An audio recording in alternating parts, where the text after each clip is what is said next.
¿Qué onda, mi gente? Today we're going to talk about how to become an expat. So there's essentially like three methods of becoming an expat that you could follow, right? If you want to get out of the US, get out of Canada. You could go the just pure expat route, which is where I choose that I like Mexico and I move to Mexico and I just stay there and live there. Set up life and live it just as if I were living in the US or Canada. That's option number one. Where you're fixed, you take a couple vacations and that's your life. On the opposite end of that spectrum is the idea of constantly traveling. You see this with the digital nomad crowd. You see this with people who have just gotten into the online world. People want to take advantage of the fact that they are now able to work from home to go travel. This might look like taking multiple vacations every year. This could look like I go for 2 or 3 months to one place and then I go and bop around, right? Maybe I go and explore Asia or Latin America and traveling. So this was the way I did it when I first started out. I traveled all over Mexico, traveled all over Latin America, moving around constantly, which is a lot of fun. I got to see a ton of stuff, do a ton of stuff, but it's also really tiring and not super good for being efficient and doing good work, which is now why I kind of follow an in-between path of I have my base here in Mexico. And then from there, I can choose to leave for a month or two. I can choose to leave for a couple of weeks, leave for a couple of days, right? And the idea is that I'm still traveling, still seeing things, but I'm also have a home, right? I have a place to keep all my stuff. I have a place I'm renting.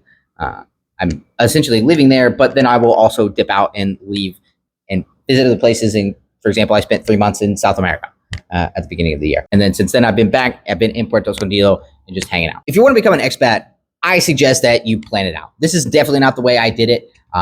This was not really my plan in the beginning. My plan when I first left the US in 2020 was I was just going to go travel and then go back to the US and work, right? I then started this business and I've been living in Mexico, traveling Latin America and Europe and working online since then. But I would suggest that you plan it out. And there's essentially 3 paths we can take if we want to become an expat. One is that you're retired.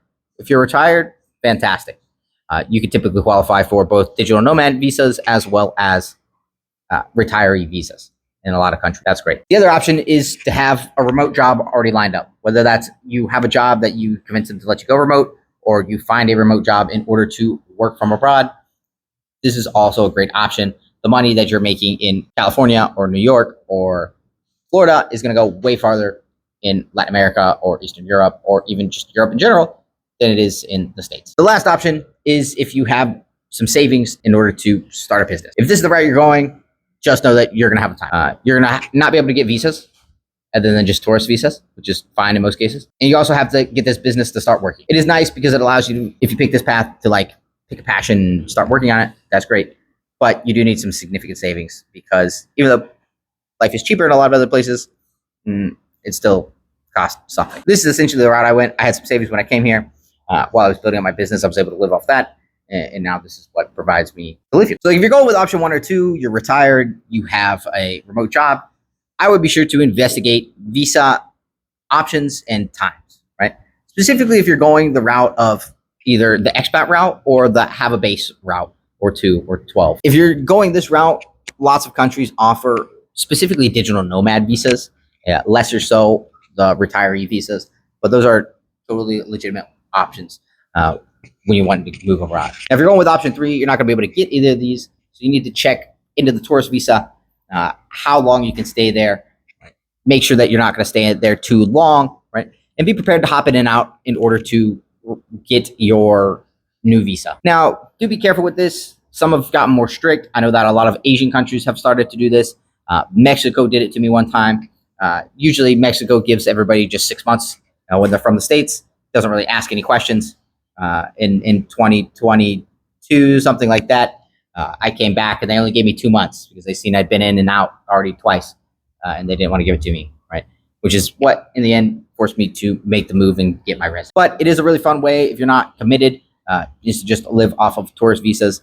And it's also a great idea if you want to explore the general area because it does force you to get out. For as much as you may love Mexico, you have to leave every 6 months. So it gives you an excuse to go travel for a month. The next thing you need to do is decide where you want to possibly move, whether that's a whole country or a specific city within that country. Once I have like a list of places that I want to go check out, I then start to look into what can I do there. Specifically, where can I go surf? Where's a jiu-jitsu gym? Where's a regular gym? Maybe where's some salsa classes? Whatever activities you're into, make sure that they have those activities there. You don't want to show up to a place, especially if it's a smaller town, and be like, oh, well, my favorite thing, I love this place, but my favorite thing to do, I can't do it here.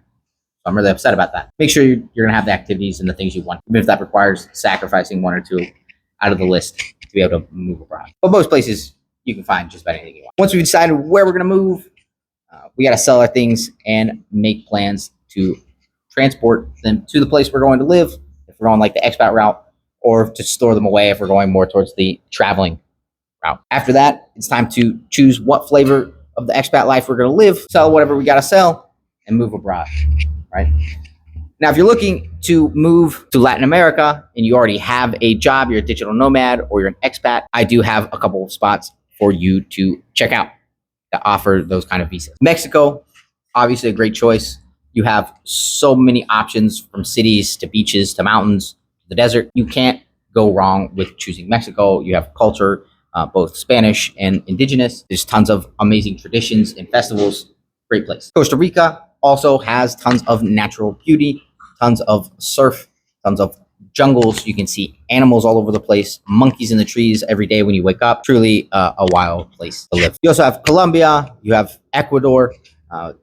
Both these countries are quite cool. I can't say that about Ecuador. I haven't been to Ecuador. Colombia is cool. Not a place I think I would choose to live for a variety of reasons. Ecuador, I wouldn't go now because it's a little violent.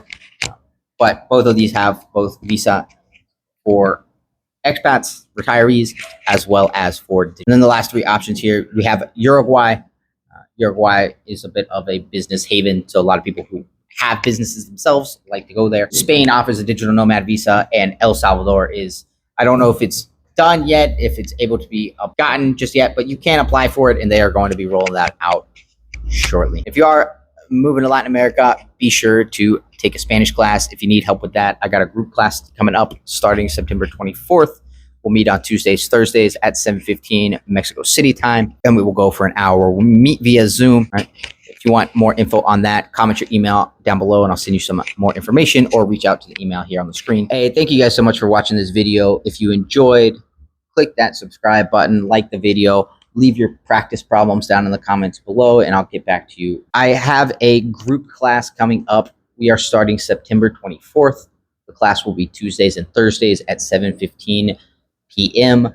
Mexico City Standard Time, which is U.S. Mountain Time currently, just for reference. So the class will be at 9:15 Eastern Time or 6:15 Pacific. If you're interested in that, comment down below class and leave your email, and I will reach out to you, or send me an email at this number, or you can reach out to WhatsApp as well. I also offer private lessons for adults and kids if you're interested in going that route. Thank you guys so much for watching. If you guys have any questions, leave them down below, and I will see you guys in the next video. Adios.